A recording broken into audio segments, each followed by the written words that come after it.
Hello दोस्तों, स्वागत है आपका विजन आईएएस की इस टेस्ट सीरीज में। हम लोग विजन आईएएस का टेस्ट नंबर 3 देख रहे हैं और उसका 25वां क्वेश्चन देख रहे हैं जो भूगोल से रिलेटेड है।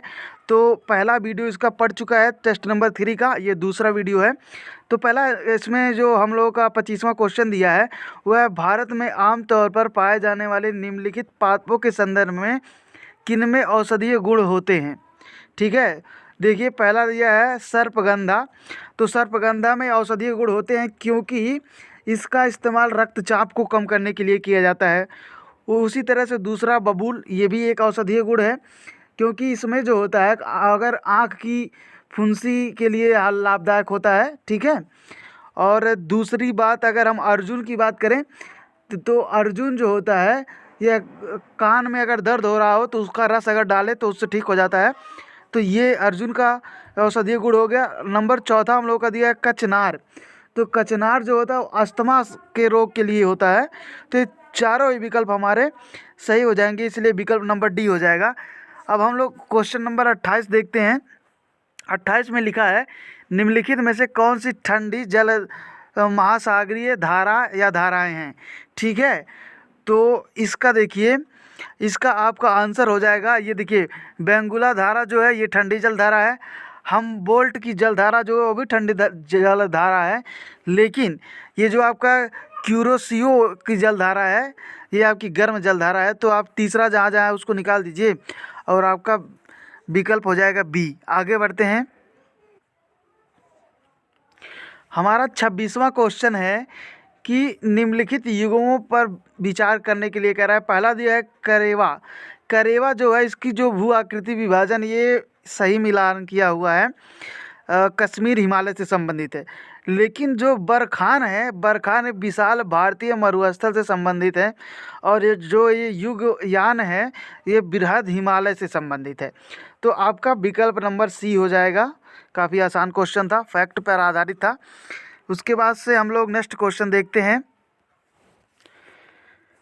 क्वेश्चन नंबर 29 दिया है, निम्नलिखित कथनों पर विचार करने के लिए कह रहा है। पहले दिया है देखिए कि मिजोरम केंद्र में लोकटक झील को चारों ओर पर्वतों से घिरी हुई है की उपस्थिति के कारण यह अद्वितीय है। तो ये जो लोकटक झील है ये आपका मिजोरम में नहीं है, ये मणिपुर में है। ठीक है, तो ये आपका गलत हो जाएगा। दूसरा दिया है, मणिपुर को मोलेसिस बेसिन भी कहा जाता है, मृद और असंगठित निक्षेपों से निर्मित है। तो ये बात कर रहा है मिजोरम के लिए, तो दोनों उल्टा लिख दिया है। बाकी तो स्टेटमेंट सही हो जाता, लेकिन अगर ये चीज़ पहले में होती, ये वाली चीज़, और ये वाली चीज़ अगर दूसरे में होती तो सही हो जाता। तो इसलिए आपका विकल्प हो जाएगा डी। नेक्स्ट क्वेश्चन की तरफ चलते हैं।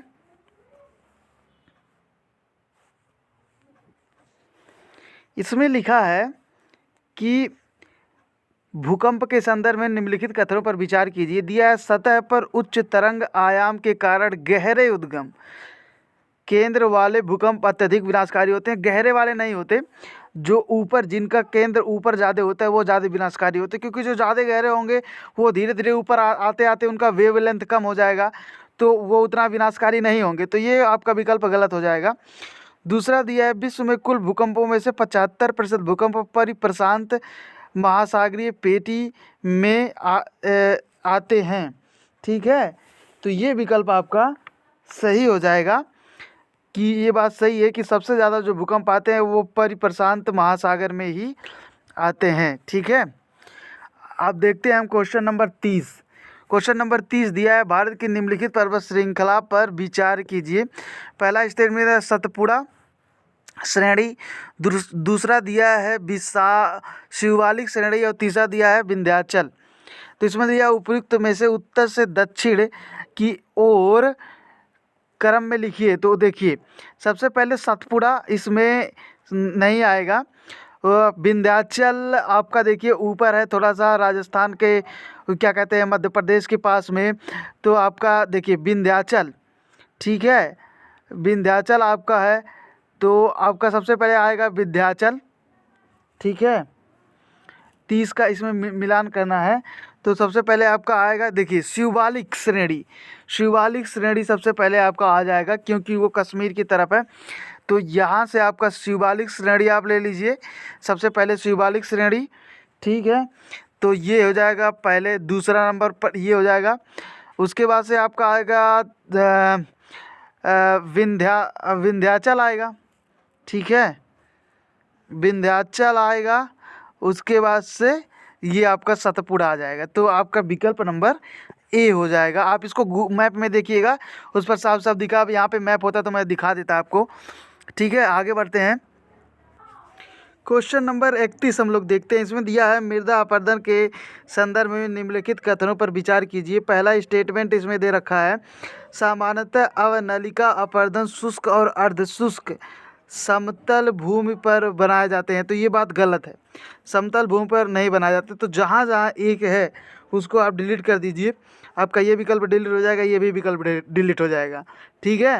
अब आप अगर तीसरा आपका का गलत हो गया तो इसका मतलब दूसरा सही हो जाएगा, मतलब पहला स्टेटमेंट। अगर आपका दूसरा गलत हो जाएगा तो आपका दूसरा स्टेटमेंट सही हो जाएगा। देखिए, परत अपरदन तीव्र ढालों पर सामान्य है, ये बात बिल्कुल सही है। ऐसे क्षेत्र जिसमें अवनालिका अथवा बीहड़ अधिक संख्या में होते हैं उन्हें उत्खाद भूमि स्थलाकृति कहा जाता है। तो उन्हें उत्खाद भूमि स्थलाकृति नहीं कहा जाता है, ठीक है, उन्हें कहा जाता है बिल्हड़ भूमि, ठीक है। तो आपका जो तीसरा विकल्प है वो आप परत तीव्र ढालों, सॉरी, यहाँ पर परत तीव्र ढालों पर सामान्य है। तीव्र ढालों पर परत सामान्य नहीं होता है, ठीक है। परत जो होता है वो समतल भूमि पर होता है। यहाँ पे तीव्र ढाल लिख दिया है, तो ये आपका विकल्प गलत हो जाएगा इस हिसाब से। तो जब दूसरा भी गलत हो गया तो आपका विकल्प नंबर बी यानी कि ये वाला स्टेटमेंट आपका सही हो जाएगा। यहाँ पे देखिए, परत अपरदन तीव्र ढालों पर होता है। परत अपरदन आप जानते हैं, जहाँ पर पानी खूब तेज़ी से, मान लीजिए समतल भूमि है, अगर बारिश होता है तो वहाँ पे गिरता है, तो वहाँ से बूंद के सिवा वहाँ का जो ऊपरी परत होता है वो छिट जाता है। आप लोगों ने बारिश में देखा होगा, तो ऐसा ही होता है। तो इसीलिए ये विकल्प आपका गलत हो जाएगा और आपका विकल्प नंबर बी यानी कि तीसरा केवल सही होगा। चलते हैं नेक्स्ट क्वेश्चन की तरफ। हमारा अगला क्वेश्चन है, निम्नलिखित में से कौन से हिमालयी पर्वत श्रेणी के वनस्पति आवरण में पाए जाते हैं। तो देखिए, हिमालय में सब कुछ पाया जाता है, ठीक है। ये भी पर्णपाती वन भी पाए जाते हैं, पर्वतीय आर्द्र शीतोष्ण वन पाए जाते हैं, सदाबहार चौड़ी पत्ती वाले वृक्ष पाए जाते हैं, शीतोष्ण घास के मैदान पाए जाते हैं, अल्पाइन वन भी पाए जाते हैं, सभी पाए जाते हैं। तो आप इस पर लगा दीजिए। ये सब जैव विविधता वाला स्थान है, वहाँ पे हर प्रकार के पेड़ पौधे पाए जाते हैं, कम मात्रा में, ज़्यादा मात्रा में, लेकिन सब पाए जाते हैं। आगे बढ़ते हैं। नेक्स्ट क्वेश्चन हम लोग देखते हैं। नेक्स्ट क्वेश्चन है हमारा 22, ठीक है, 22 देखते हैं। हमारा क्वेश्चन नंबर 32 है कि भारतीय जलवायु प्रदेश के वर्गीकरण को कोपन योजना के अंतर्गत निम्नलिखित कथनों पर विचार। कोपन है कि एक वैज्ञानिक थे, ये एक मौसम वैज्ञानिक थे, एक तरह से आप जान लीजिए। तो उन्होंने ये बताया था कि मौसम को कितने, मानसून को कितने भागों में बांटा जा सकता है। वही इसमें क्वेश्चन पूछा है कि देखिए, उन्होंने भारत को 10 प्रमुख भागों में प्रमुख जलवायु क्षेत्रों में वर्गीकृत किया था। तो 10 नहीं किया था, 8 किया था, ठीक है, 8 किया था। तो ये आपका गलत हो जाएगा पहला स्टेटमेंट। दूसरा दिया है तो पहला जहाँ जहाँ उसको डिलीट कर देते हैं, तो ये भी आपका डिलीट हो गया, ठीक है। दूसरा दिया है, उन्होंने तमिलनाडु के कोरोमंडल तट को शुष्क ग्रीष्म के साथ मानसून नामक जलवायु प्रदेश के रूप में वर्गीकृत किया। लेकिन देखिए, एक बात यहाँ पे पूछा है कौन सा नहीं है, इसलिए आपका विकल्प नंबर ए सही हो जाएगा, क्योंकि वहाँ पे नहीं दे दिया है, इसीलिए आपका विकल्प नंबर ए सही हो जाएगा, ठीक है। ये दूसरा हम लोग का स्टेटमेंट सही है, लेकिन यहाँ पे नहीं पूछा है, नहीं की वजह से हम लोगों का ये वाला स्टेटमेंट सही होगा। बढ़ते हैं नेक्स्ट क्वेश्चन की तरफ। क्वेश्चन नंबर 35 दिया है, हमारे सौरमंडल के संदर्भ में निम्नलिखित कथनों पर विचार कीजिए और उनके घनत्व के बढ़ते क्रम में व्यवस्थित कीजिए। तो व्यवस्थित करना है तो इसी तरह से आप उसको याद रख लीजिए। आपका विकल्प नंबर ये जो बी है वो हो जाएगा घनत्व। तो बढ़ते क्रम में करना है तो सबसे कम घनत्व तो आपका होता है बृहस्पति का, उसके बाद मंगल का होता है, क्योंकि ये सब गैस के गोले टाइप के हैं। उसके बाद पृथ्वी का घनत्व तो बहुत ज़्यादा है, आपको पता है, ठीक है। पृथ्वी का, उसके बाद बुध का घनत्व आता है, फिर पृथ्वी का, क्योंकि पृथ्वी का घनत्व बहुत ज़्यादा है, आपको पता ही है। नेक्स्ट बढ़ते हैं आगे अगले क्वेश्चन की तरफ। ये फैक्ट था, याद कर लीजिएगा। हाँ, तो हम लोग देखते हैं क्वेश्चन नंबर 33। एल्डरमैन के संदर्भ में निम्नलिखित कथनों पर विचार करने के लिए कह रहा है। पहला स्टेटमेंट है, ये नगर परिषद या नगर निकाय के सदस्य होते हैं, ये स्टेटमेंट आपका सही है। दूसरा दिया, इन्हें इन्हें बैठकों में मतदान करने का अधिकार नहीं होता है, तो ये बात सही है, मैं बैठकों में मतदान करने का अधिकार नहीं होता है, तो आपका दोनों ही विकल्प सही हो जाएगा। अभी आपने जल्द ही देखा होगा दिल्ली में जो नगर पालिका का चुनाव हुआ था, उसमें बीजेपी और आप में काफ़ी सारी लड़ाइयाँ हुई थी, तो इसीलिए ये चर्चा में आया था। और ये आपका विजन के मैगजीन में भी दिया हुआ है। आगे चलते हैं नेक्स्ट क्वेश्चन पर, हम लोग देखें क्वेश्चन नंबर 36। तो हमारा क्वेश्चन है कि समशीतोष्ण महाद्वीपीय जलवायु के संदर्भ में निम्नलिखित कथनों पर विचार कीजिए। पहला स्टेटमेंट दिया है, यह इस पर समुद्री प्रभाव कम होता है, हाँ ये बात सही है, इस पर समुद्री प्रभाव कम होता है। दूसरा स्टेटमेंट दिया है, इसमें पर्णपाती वृक्ष पाए जाते हैं जो ठंडे और शुष्क मौसम में अपनी पत्तियां गिरा देते हैं, तो ये बात गलत है। ये उस कटिबंध के संबंध में है, जो यूपी बिहार का जो इलाका है वहाँ पर के लिए है, उस कटिबंध के लिए, तो ये स्टेटमेंट आपका गलत हो जाएगा। तो जहाँ जहाँ दो है, अगर आप उसको डिलीट करेंगे तो आपका आंसर अपने आप निकल रहा होगा कि हमारा आंसर सी हो जाएगा, ठीक है। लेकिन तीसरा भी एक बार पढ़ लेते हैं। इसमें लिखा है, इसमें फान और चिनूक जैसी स्थानीय हवाएं उपस्थित होती हैं, ये बात सही है, ठीक है। वैसे भी आपको लग रहा होगा कि ये बात सही है, क्योंकि मैंने पहले ही आपको आंसर बता दिया कैसे निकालेंगे। नेक्स्ट क्वेश्चन पढ़ते हैं। हमारा क्वेश्चन नंबर 37 है, बादलों के संदर्भ में निम्नलिखित कथनों पर विचार कीजिए। पहला स्टेटमेंट दिया है, पश्चात मेघ अधिक ऊंचाई पर बनते हैं और पंख के समान प्रतीत होते हैं, ठीक है। और दूसरा स्टेटमेंट हम लोगों का दिया है, कपासी मेघ एक चपटे आकार के साथ रुई के समान दिखाई देते हैं और इधर उधर बिखरे हुए होते हैं, ठीक है। तीसरा देखते हैं, तीसरा दिया है, स्तरीय बादल काले या गहरे स्लेटी रंग के होते हैं और मध्य स्तरों पर पृथ्वी की सतह से बहुत नज़दीक होते हैं। तो ये जो काले और गहरे स्लेटी रंग की बात कर रहा है, ये क्या कहते हैं, जो बादल होते हैं उसका नाम होता है वर्षा मेघ बादल। जो वर्षा मेघ बादल होते हैं वो काले रंग के होते हैं, ठीक है। तो आपका स्टेटमेंट जो है वो तीसरा तो गलत हो जाएगा और बाकी दोनों ऊपर वाला सही था। तो ऐसी स्थिति में हम मान सकते हैं कि हमारा आंसर बी सही हो जाएगा। बढ़ते हैं नेक्स्ट क्वेश्चन की ओर।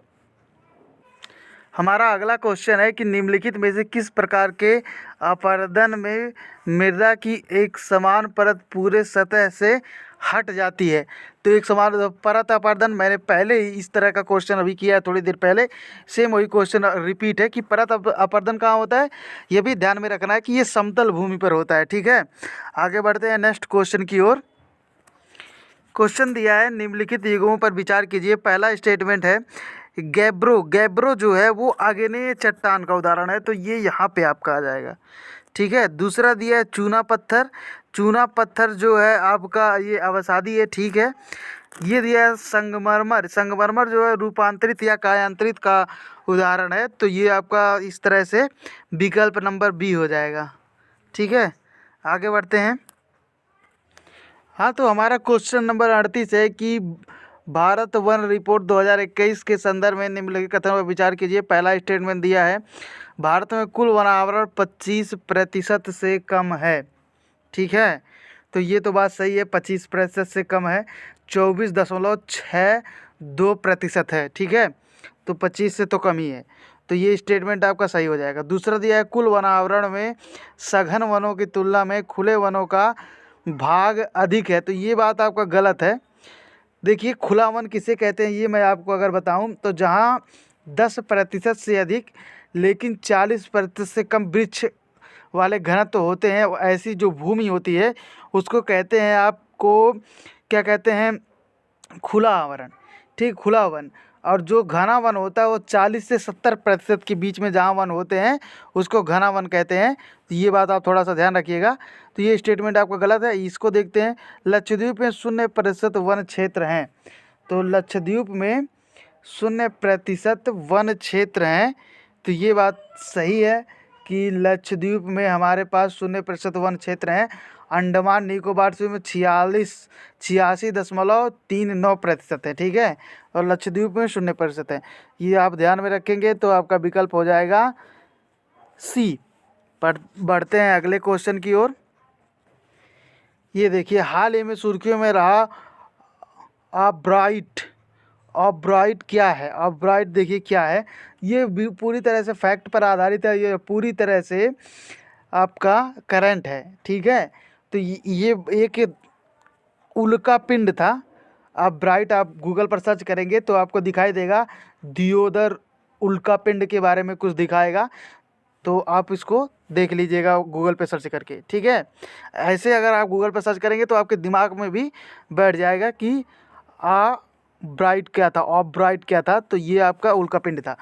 अब बढ़ते हैं अगले क्वेश्चन की तरफ। अगला क्वेश्चन है हमारा कि निम्नलिखित कथनों पर में से कौन सा भारत के दक्षिण भाग में कम वर्षा और दैनिक तापांतर का कारण है, ठीक है।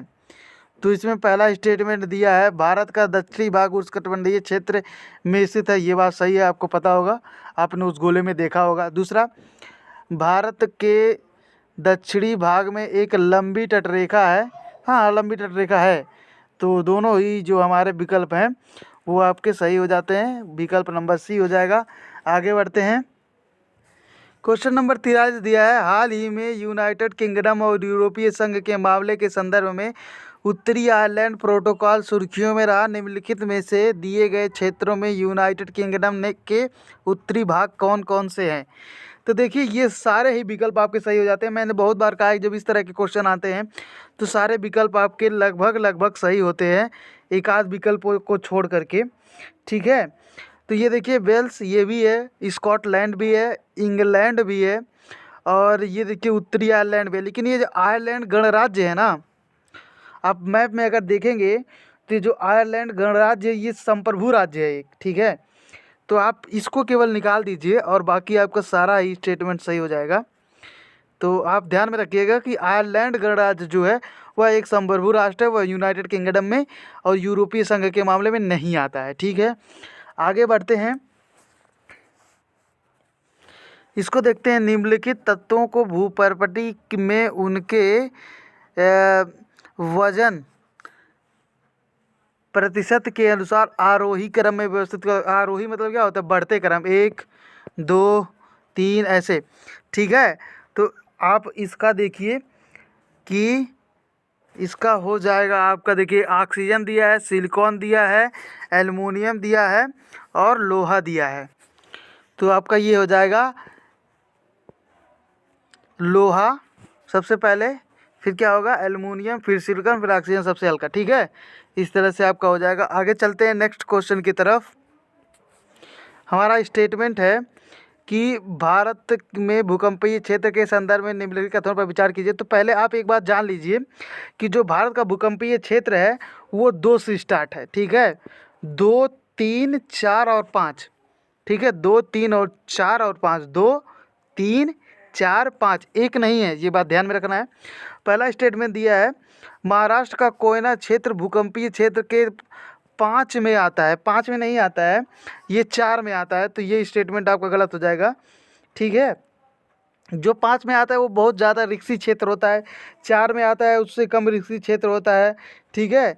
3 में आता है उससे कम रिक्सी क्षेत्र होता है, 2 में आता है उससे कम रिक्सी, मतलब वो वरीयता के क्रम में दिया हुआ है, जोन वाइज दिया हुआ है, zone 2nd, zone 3rd, zone 4th and zone 5th, ठीक है। तो ये आपका पहला विकल्प गलत हो जाएगा। दूसरा दिया है, भारत का पूर्वोत्तर क्षेत्र भूकंपीय क्षेत्र 4 में आता है, और भूकंपीय क्षेत्र 4 में आता है। तो ये देखिए, ये 4 में नहीं, ये 5 में आता है, ठीक है। उल्टा लिख दिया है यहाँ पर। तो ये भी स्टेटमेंट आपका गलत हो जाएगा। भारत का कोंकण तट समुद्री क्षेत्र के 2 में आता है। देखिए, ये भी गलत लिखा है, 2 में नहीं आता है, ठीक है। ये जो कोंकण का क्षेत्र है आपका, वो आपका 3 में आता है। मैंने आपको बताया था कि इस तरह से जोन वाइज बांटा गया है, तो कोंकण वाला 3 में आता है। इस तरह से हम देखिए अगर तो हमारा सारा ही विकल्प गलत हो जाता है। आते हैं नेक्स्ट क्वेश्चन की ओर। 47 देखते हैं। 47 लिखा है, पश्चिमी तटीय मैदानों के संदर्भ में निम्नलिखित तटों को उत्तर से दक्षिण की ओर व्यवस्थित कीजिए। ठीक है, तो उत्तर से दक्षिण की ओर व्यवस्थित करना है तो सबसे पहले आपका आएगा मालाबार तट, आप मैप में देख सकते हैं। ठीक है, उसके बाद आपका आएगा कोंकण तट, उसके बाद आपका आएगा काठियावाड़ तट, फिर आएगा कच्छ का तट। तो आप ये वाला विकल्प सही कर सकते हैं। ठीक है, आप मैप में देखेंगे साफ साफ दिखाई देगा। ये मैप का क्वेश्चन है। हमारा क्वेश्चन है कि मैमटस मेघों के संदर्भ में निम्नलिखित कथनों पर विचार कीजिए। पहला दिया है, ये मेघ सामान्यतः बड़े पच्छाव स्तरीय मेघ के साथ मिलकर बनते हैं। तो ये जो बनते हैं कपासी वर्षा मेघ से मिलकर बनते हैं, ये स्तरीय मेघ से बनकर नहीं बनते, कपासी से बनते हैं। तो ये आपका गलत हो जाएगा। दूसरा दिया है, यह किसी मेघ के आधार के नीचे लटके हुए एक थैलीनुमा कोशीय पर्यटन हैं। तो ये बात आपका सही है, तो आपका विकल्प नंबर बी हो जाएगा। बढ़ते हैं 48 नंबर के ओर। 48वां क्वेश्चन हम लोगों का है, सवाना प्रकार की जलवायु के संदर्भ में निम्नलिखित कथनों पर विचार कीजिए। पहला स्टेटमेंट दिया है, इस प्रकार की जलवायु सूडान के में श्रेष्ठ रूप से विकसित हुई। ठीक है, अत्यधिक दैनिक तापांतर इसकी विशेषता है। तो ये दोनों ही ठीक है। आगे बढ़ते हैं। हाँ, तो हमारा क्वेश्चन नंबर 49 है, भारत में संसद की दैनिक कार्रवाई में प्रयुक्त होने वाले एक्सपंक्स क्या लिखा है, इससे बढ़िया अंग्रेजी में दे दिया होता तो पढ़ मिलता। एक्सप्रेशन। ठीक है, शब्द पर विचार कीजिए। एक्सपेक्शन शब्द पर विचार करने के लिए कह रहा है। एक्सपेक्शन मतलब होता है निकाला जाना। ठीक है, ये बात आप याद रख लीजिएगा। एक्सपेक्शन मतलब होता है निकाला जाना। दिया है, यह संसद के रिकॉर्ड से कतई शब्द वाक्यों का भाषण के अंशों को हटाना। ठीक है, तो ये विकल्प आपका सही है। आप लोग लोकसभा की कार्रवाई देखते होंगे तो जो हमारे लोकसभा अध्यक्ष हैं वो कहते हैं ये सब रिकॉर्ड में नहीं जाएगा, ये सब रिकॉर्ड में नहीं जाएगा। तो इसका मतलब यही होता है। दूसरा दिया है, संसद के पीठासीन अधिकारी के पास शब्द या उनके प्रयोग को हटाने का विवेकाधिकार है। मैंने पहले अभी चर्चा किया लोकसभा अध्यक्ष के बारे में, इसका मतलब जो भी पीठासीन अधिकारी होगा उनके बारे में। संसद के प्रक्रिया तथा कार्य संचालन नियम एक्सपंक्शन का प्रावधान करते हैं। तो ये स्टेटमेंट आपका सही हो जाएगा। अभी अभी सांसदों को जो निलंबित किया गया है उन सब से मामले में ये सब काफ़ी चर्चा में आया होगा, इसीलिए इसको दे दिया है। ठीक है, नेक्स्ट क्वेश्चन की तरफ बढ़ते हैं। हाँ, तो हमारा अगला क्वेश्चन है, मृदा पर जलवायु के प्रभाव के संदर्भ में निम्नलिखित कथनों पर विचार कीजिए। पहला स्टेटमेंट है, टुंड्रा प्रदेश की मृदा में उष्णकटिबंधीय क्षेत्रों की मृदा की तुलना में अधिक गहरी परिच्छेदिका होती है। ठीक है, पहला। दूसरा, उष्णकटिबंधीय क्षेत्र की तुलना में टुंड्रा क्षेत्र की मृदा में विषाणु क्रिया अपेक्षाकृत धीमी होती है।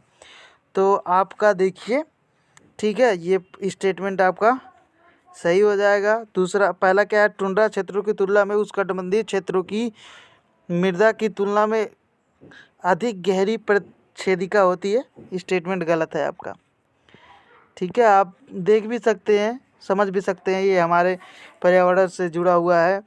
तो आगे बढ़ते हैं। पहला स्टेटमेंट दिया है, भूपर्पटी के संदर्भ में निम्नलिखित कथनों पर विचार कीजिए। स्टेटमेंट दे रहा है, महाद्वीपीय भूपर्पटी की तुलना में महासागरीय भूपर्पटी अधिक मोटी होती है। ये आप एनसीईआरटी में देखेंगे तो मिल जाएगा, ये उल्टा लिख दिया है। जो हमारा महाद्वीपीय भूपर्पटी होता है वो ज़्यादा मजबूत मोटा होता है और जो महासागरीय होता है वो कम मोटा होता है, तो उल्टा लिख दिया है। इसमें दिया, महासागरीय भूपर्पटी बेसाल्ट चट्टानों से निर्मित होती है। ये बात बिल्कुल सही है, बेसाल्टिक होती है। तो आपका 50 का बी हो जाएगा आंसर। आपका दिया है 53 नंबर का क्वेश्चन कि निम्नलिखित में से कौन से कारक किसी स्थान के तापमान को प्रभावित करते हैं। तो भैया ये सारे ही जो है ना, सारे ही तापमान को प्रभावित करेंगे। अक्षांश, उत्तुंगता, महाद्वीप की व्यवस्था, महासागर की लहरें, ढाल, ये सारे जो हैं वो सब कुछ तापमान को कहीं ना कहीं थोड़ी बहुत मात्रा में प्रभावित करते हैं। नेक्स्ट क्वेश्चन देखते हैं हम लोग।